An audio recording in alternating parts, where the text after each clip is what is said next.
Me, Stayzilla co-founder Yogendra Vasupal. Hi sir, thank you so much for joining us today. Now essentially we've been going through your blog post that you've recently published, and you've mentioned that you want to take this false criminal case to its logical conclusion. Now before I get to that, I want to begin by asking you, now the main bone of contention here is the 1.7 crore rupees that your vendor Jigsaw Advertising says that you did not settle prior to the temporary halting of operations.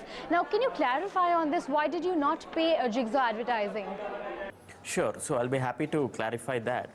See, this bill that is claimed to be due of 1.69 or 1.72 crores, the number keeps changing in different places.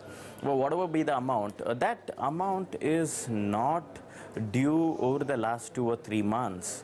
That amount has not been paid from March of 2016 with a good reason. We have not paid it because we saw that a lot of evidences that were given to us as proof of execution, right, were photoshopped images, which for obvious reasons we cannot utilize that to make the payment. The proof of delivery that we received for a lot of these campaigns came later, after almost the campaigns finished, which is not generally how it happens. The second thing is, when we looked at the pictures, as was pointed out in the blog post also, a lot of those pictures were clearly photoshopped and inconsistent. They looked like they were taken on the same day. Now, when we are getting charged close to 3 lakhs or 4 lakhs per hoarding, and the claim is that the hoardings were live for 45-60 days, and the proof that has been given seems like the pictures start and end date. Both the pictures have been taken on the same date. We have, I mean, it is my right to call that out and say that, you know, until more proof is given, we are not going to be settling this invoice. There is a dispute in the invoice, and that's the beginning of this whole problem, I would say. The second thing that we did today, in hindsight, it is a mistake. A lot of my supporters are pointing that it was a mistake from my side, was the time and space we gave him to correct and to prove himself. Usually by 1 month's time after this has been raised, there will be some kind of a complaint, either civil or criminal, that is launched against the other party. But knowing Aditya for the last 4 or 5 years, and knowing that he's a young chap who is coming up in life, I don't want to be the reason why, you know, his career got stopped due to whatever reason. And therefore, you know, I was trying to do what is the right thing for him also, while not definitely paying the bill. So this is the beginning of the issue, and that started boiling over from December onwards, when politicians got involved on Aditya's bidding. We were called to political officers, various MLAs and district councillors' officers, to settle the matter, which we didn't understand. We are a private limited company, and we don't know any of them personally also. If even my father had called, oh, there is some validity, though not much, but there is some validity. But these are random people who are calling up and telling you need to come to this office, you owe them money. And so therefore we told them that if that is the case, then take it up in the right way, go to court, and we'll prove our case in court. This is how we ended up stopping our discussion with Aditya when he went to the political side and started influencing this particular dispute. And once we stopped talking, he started getting aggressive, calling up, threatening us, threatening things to our family, to our kids. And even there, you know, I actually thought that he was being a little immature, and it was more words than it would be action. Today, I think differently after having spent 30 days in jail, thanks to him.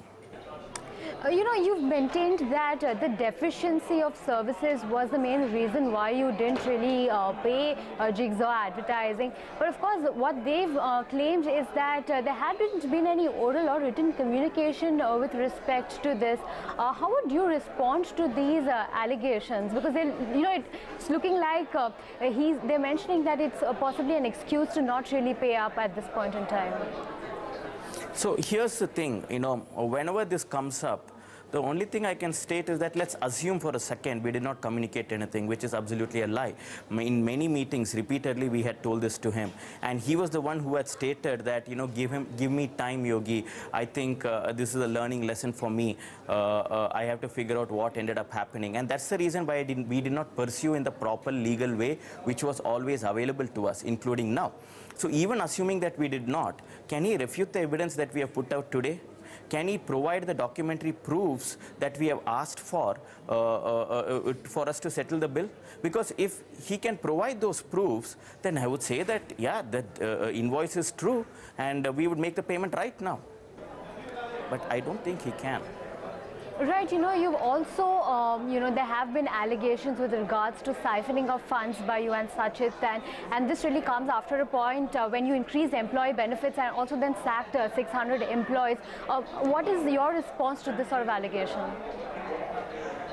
See, these are allegations that could have been made without me in jail and Sachit forced to leave the city and his family.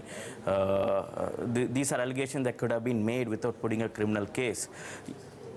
The reason why the criminal case was put was to ensure that we were not there to defend ourselves.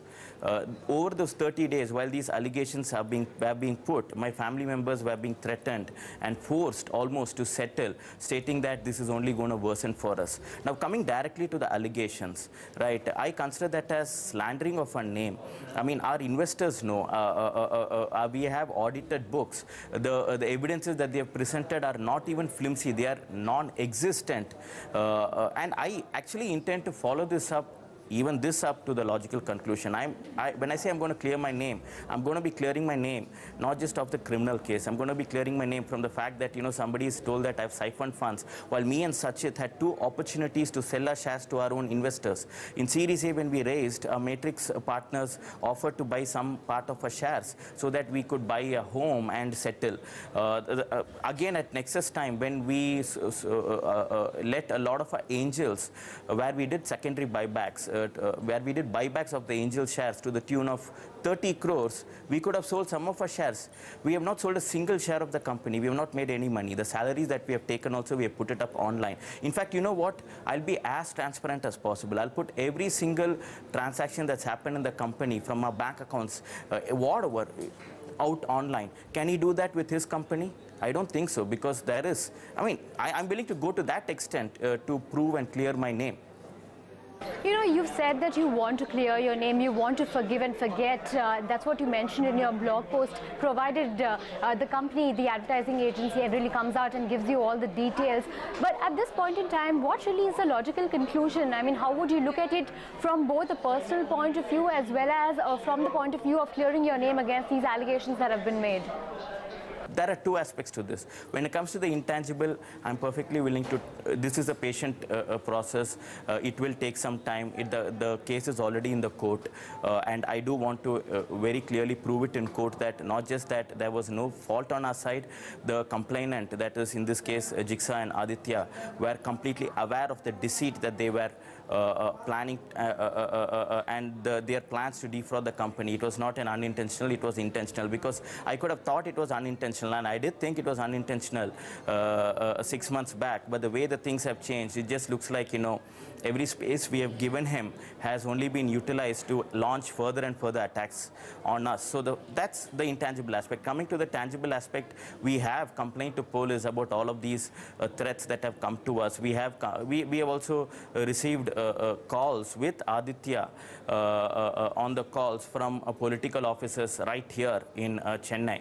And unfortunately, launching a complaint on getting a FIR is proving a little bit more difficult than we thought. So we are pursuing that. So there will be a civil angle in which we would look to clear a name from our current case, clear a name from all the slander that has been put against us in the next 1 month. And the same way, we would also be following it up on the criminal side to ensure that, there is justice. I mean, somebody who can outrage the modesty of women and children are not objects of other men for you to be able to, threaten them to get even with men. If we have the get even with them directly, right? So from that perspective, both sides, we are exploring option, and we will be, you will see our next steps. Our lawyers have advised me not to, state what those are, but we will keep you updated. So definitely there will be legal action from your front going ahead is what we can understand from what you just said. See, I will have to do what is right for my family at this point of time, right? I was willing to forgive, and I'm willing to forgive the dues issue, and I know that is already a criminal case. I'm going to follow it up in the way and the process that Aditya has chosen, which is criminal. I'm just going to follow it up and prove. It will take some time. It is, I mean, charge sheets get filed in this country sometimes 13 years after FIRs are filed. So we will look at how we can do it quickly, but that is a patient process. We have the documents on our side, and we are confident that we will win it in court. The other side is I cannot just also ignore the threats that my family has lived under, and the threats that my family has lived under when I was in jail, without being there to protect them.